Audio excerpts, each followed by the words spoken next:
CJJ podcast, episode 6 now, I think. Episode 6, Episode baby. 6. So, just want to get a quick one out for you guys today. In our last episode, we sat down with Polo Portella.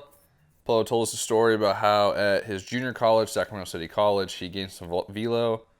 First year there, they were doing the Texas baseball ranch with the tap ball system.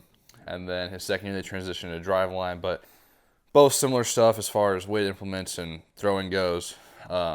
And he saw his velo jump up from, I think he was like 82 to 84 in the beginning and left there popping some 9. So when he got to Cumberland, his second school, didn't do any of the weighted ball stuff, kind of took it away from him, and he saw his velo dip back down to 85 to 86. So today we want to just kind of cover the topic of what to look for when choosing a school and kind of what are the important factors. Yeah, no doubt. I mean, there's a lot that goes into it, right? And so we want to kind of give an idea for you guys. I mean, we're going to probably regurgitate a lot of information that you've heard out there. I mean, in general, but it's definitely a lot of stuff to take into consideration if you're currently in a situation where you're trying to better yourself, if you're maybe not where you want to be, and you want to be somewhere better in the next 4 years, 2 years, whatever it is, with the coaching staff at your next, university. So there's some good ideas we have. Yeah, and we can also share our personal stories, but one thing just kind of out the bat that Casey said a lot was that certain programs are good because they get good players. They're not necessarily good at developing guys. So if you're a guy that throws 93 or 95, you're probably not even watching this. You probably don't even care. You can probably go wherever you want to go and you'll be successful. Yeah. But if you're someone that's on the bubble, mid-80s, trying to get that last extra 5 or 6 miles per hour to kind of become a draftable guy at the end of your college experience, then development is going to be a huge thing for your 4 years of college, and it's going to be very important. And making your college choice is going to be imperative on what they do to actually get their guys better. Right. So, for instance, my first school, Willamette, when I went there, it was 2014, so driving wasn't that big, but we didn't do any weighted ball stuff at all. We did bands. We had a post-throw workout that I kind of liked, but there wasn't a whole lot as far as development goes. My sophomore year, I kind of introduced the stuff to Coach Swick, and he kind of liked it, let me do it, but then kind of didn't like it towards the end. Didn't let the whole team do it. Took it away from me. Yeah. That being said, it's important to kind of be up to date because what I've heard lately is that William has kind of hopped on the driveline wave, and I think Sam Wolf, kid that trained with us for a little bits up there, and so they're doing the plyo balls now. So that's another thing.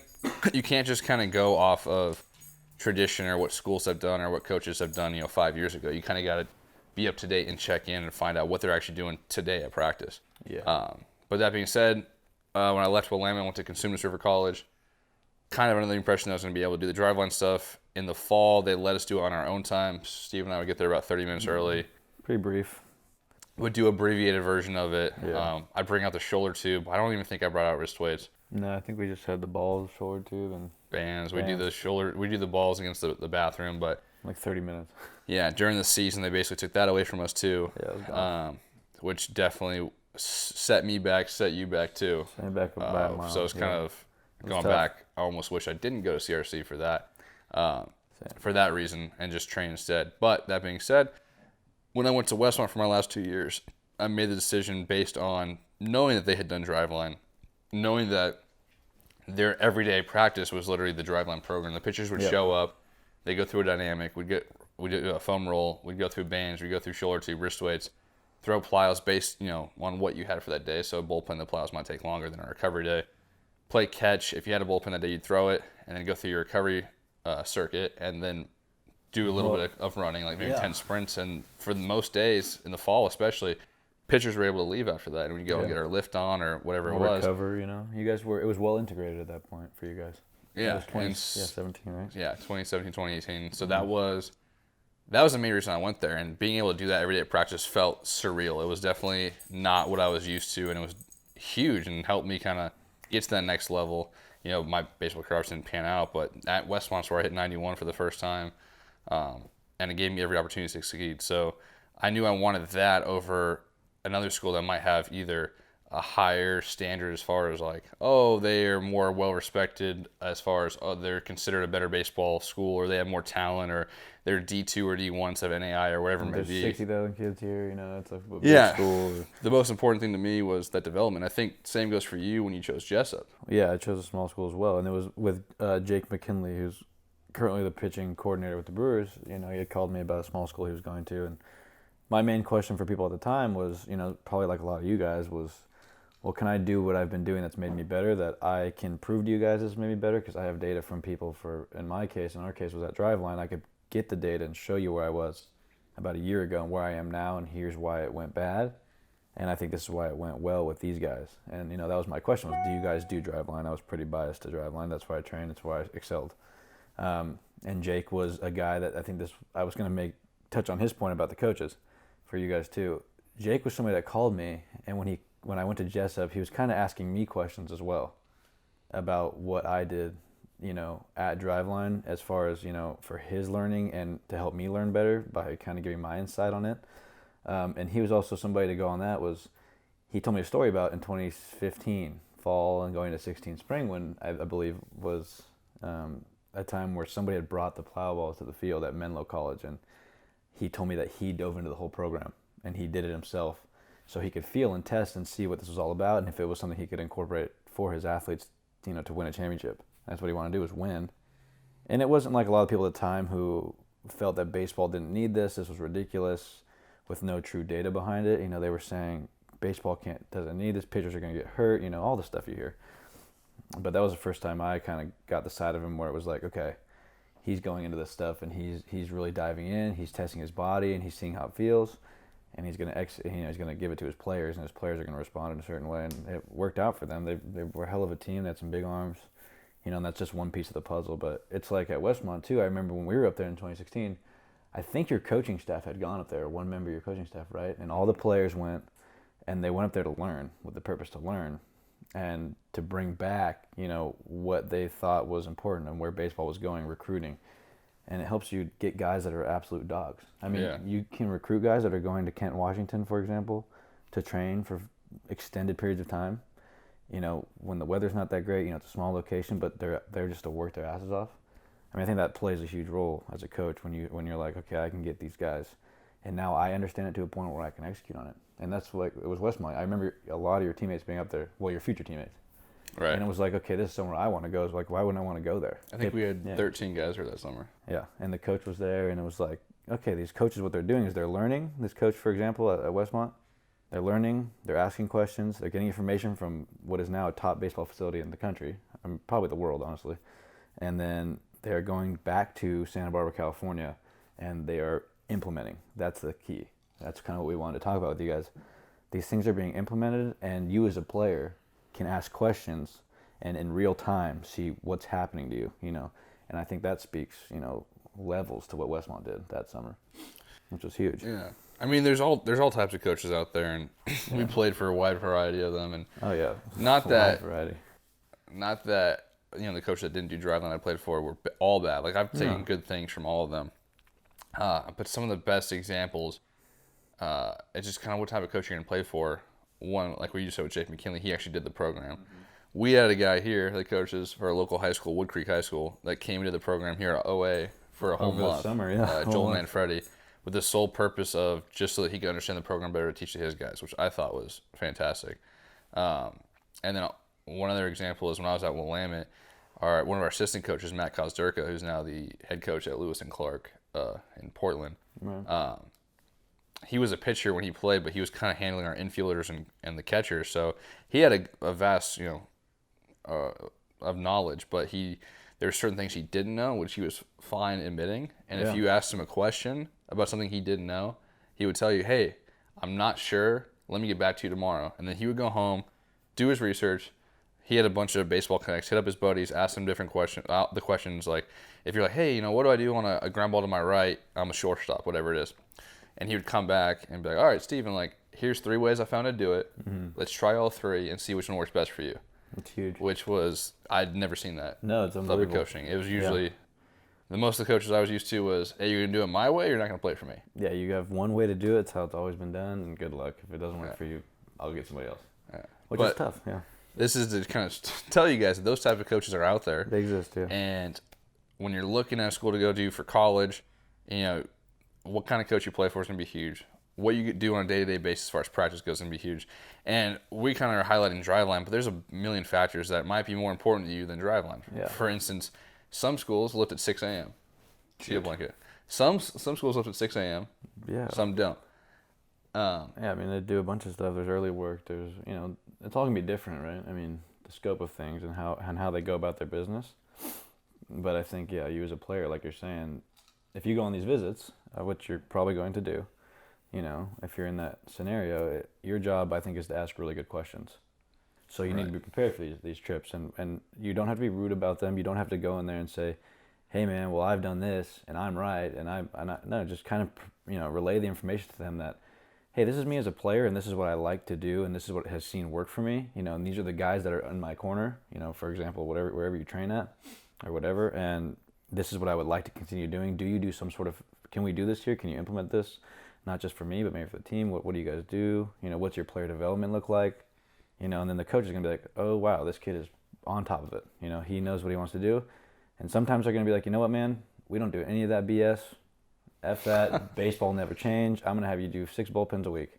And you'll know. And that's where the power... blow bubbles at you. Yeah, that's where the power comes back. The power to the player. I think that's the big part. Like, the coaches of now and the future, like what's happening right now, I think we're going to look back at this time period and be like, okay, this is crazy because a player can sit there with the coach and read an iPad and, know just as much, if not, a little more sometimes, and, objectively get answers. You can interchangeably talk and in the real time and do that. It's not really a guess anymore. And I think that's a big job for you, the recruit, being to kind of take the guesswork out. Go there with good questions.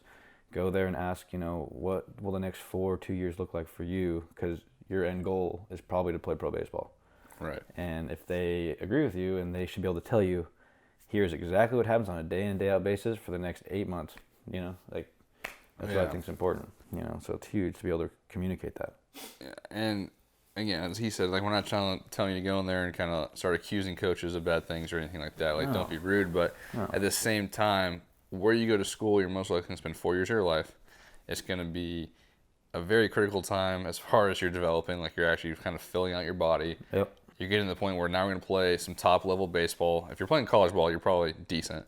Yeah. And you got to try to kick it into the next gear to kind of continue to play after your senior year. Otherwise, you're going to put that nail up in the garage. Yeah. There's good baseball players. Like, it's good baseball. So don't be afraid to ask the tough questions. Yeah. But be respectful about it. Yep. And also be able to kind of sift through what is real and what sort of recruiting ploys. So yeah, that's huge. If you're going somewhere on an official visit, like, a coach is going to just showing you the good side of everything, right? Everything's kind of, if they tell you to go talk to a kid about the program, it's probably the kid that they've chosen that's either the coach's pet or has nothing but good things to say about the program. They're not going to send you the kid that has some frustrations with whatever they do. So just know that going into it. It's not bad or good. Just know that that's the situation you're getting yourself into. And nowadays, with the power of the internet and social media, you can go look up any college roster. If there's a school you're interested in, you can look up their roster, and you could find most of, if not all of their players on Instagram or Twitter. Yeah. And some might think you're weird, but it's for 4 years of your life. So if I were you, I would DM 3 or 4 of them and be like, hey, I'm interested in this program. What can you tell me about it? What do you like? What don't you like? Do you guys do driveline? That's a thing that's important to you. But know what's important to you. Huge. That's huge. Know maybe the top 3 things you're looking for. Yeah. Maybe there's certain schools, maybe they don't have pitchers listed at all. Yeah. I don't know. You might be on your own. Yeah. There's a lot of schools like that, which is great. I mean, more power to you as the player. Yeah. That's awesome. I mean, at Westmont, there was this place that just opened up Variant. That was a great place to lift. And our coaches, while we had team lifts, they were cool. If you wanted to go train at Variant, you had to pay for it, obviously. But they were cool with you missing those to go train at Variant because they knew you were getting as good, if not a better lift there. And so that's another thing that some coaches might not be okay with. You got to do all your work with us. I'm not sure, but I don't think any of the UC Santa Barbara guys traded at Variant because I think Checkits was pretty strict about doing his program. And I've never seen his program, so it might be good. But that's just one small thing that could be a preference that you might want to know before you say yes to go into a school. Oh, yeah. That's huge. I mean, like you're saying, knowing yourself and your goals is huge. You got to know what you want to do, right? I mean, some people just want to go be a part of the team and go get a good degree and go, hang out and be a part of a squad for 4 years. That's okay. But if you're somebody that's out there like, God damn it, I throw 80 miles an hour and I don't know why, and I want to go to college and play baseball because everyone told me my whole life I couldn't do it, well, go find. There's those people out there that are doing it right now. There's people out there that are willing to take you in. And don't worry if it's in the middle of nowhere and it's a small school and everyone else you know is going to freaking Arizona State or whatever, and they're going to go have a great time for 4 years. It's all like perspective, right? So you got to go into it like, I know what I want, and you got to be okay with that. You got to be willing to like, okay, maybe I'm not going to see these people for 4 years. I mean, maybe I'm not going to be able to hang out with them as much. But guess what? If I, in a year and a half, I walk out and I'm throwing 88 mile-an-hour bullets pretty consistently, and I feel good about the next 3 years of my life, and at the end of it, say I don't make it, and you can say, hey, I did everything I could to be the best person I could be on the baseball field, that's empowering. You're going to be fine the rest of your life. Like, that's huge. Like, that's massive. And if you can find a school that will do those things for you, and don't get me wrong, like the intangibles, like you just said, like we know the intangibles of baseball. You got to have a good attitude. You got to be a good teammate, right? I'm not saying go out there and be a dickhead. I'm just saying, take the good qualities you do have, grow those, but understand you have power as a player now. Get the data you want, get the information you want, really hone it in, and go out there and find somebody that will execute that for you. Right. Because there's people willing to do it. There's people out there learning right now. They love it. It's awesome. And it's a great time to be in the game, and it's really a good time to be a recruit right now. A lot of good options. So it's pretty solid. And just some more other ways that you can kind of like try to understand a school besides talking to the coach, besides talking to players. One, if the school's close enough, go to a game. Absolutely. Go to a practice. Walk around campus. Mm-hmm. There's nothing that compares to actually being there. But also just know that for the most part, players will reflect their coach. So this isn't always true, but if you watch a game on TV and guys are mother effing the umpire or whatever it may be, and that's maybe not what you're about, then maybe that might not be a program for you. Yeah. If we've heard different stories of guys getting cut from teams because they're doing that, and that's not what that school's about. So schools, probably won't put up with their coaches. Probably won't put up with that if that's not what they're about. So I just know that they'll reflect their coach, and you can learn a lot about a program just from watching the way the players conduct themselves, the way they treat people, the way they talk to the umpire, fans, whatever it may be. So if you go to a game, get there a little early. Usually, especially at college. I mean, we were at Cal yesterday, and you could walk right up to the fence and be 5 feet from the players, and I'm sure great history there too. Get some interactions. That's a good point too, because you can go to a field. I urge you, if you're walking around, go up to somebody and ask what their team mission statement is. Ask 3 or 4 of them. Be like, hey, what is this team all about? And if you ask 3 or 4 guys and they give you the same answer, you probably know okay, they've talked about this probably on day 1 of baseball practice in the classroom. And they all probably understand what the objective of the program is. Not just from a winning standpoint, but from a person standpoint. Who am I in this program? How do I succeed here? It's this. And if everybody says that, but if you go around and everybody's like, I want this, I want that, I think it should be this way, you got some issues. So. Well, we had I'm still a year removed, but I know we had a couple at Westmont that, throughout the years it kind of changed a little bit, but to this day I remember. One was, how do we look different? And that's something you can apply to any aspect of your life. Just what are you going to do to stand out? I know City, in kind of the same vein, one thing that I heard from a lot of City guys was Bomber. I think it was Bomber's big on, if you see a piece of trash, they'll pick it up. Just little things like that don't even seem like that big of a deal, but will translate but yes, they do. Not only to the field, but to life in general. They mean something. But how do we look different? Gain ground.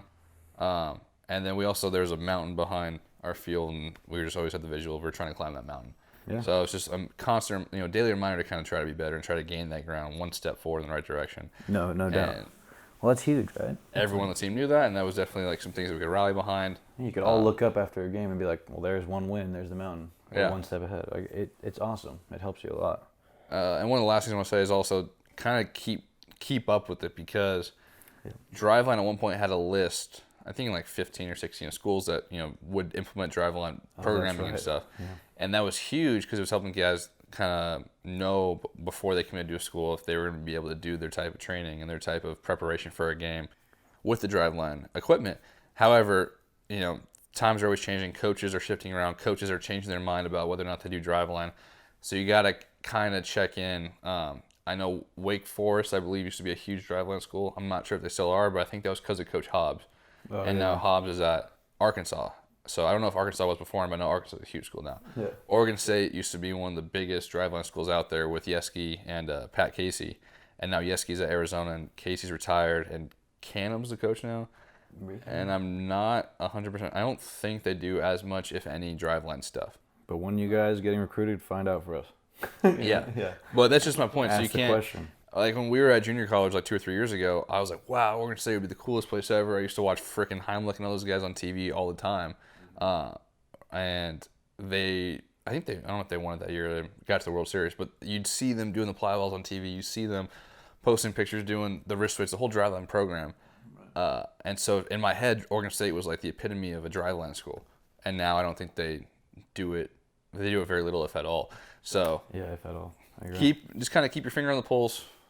Find out what coaches do it. Yeah.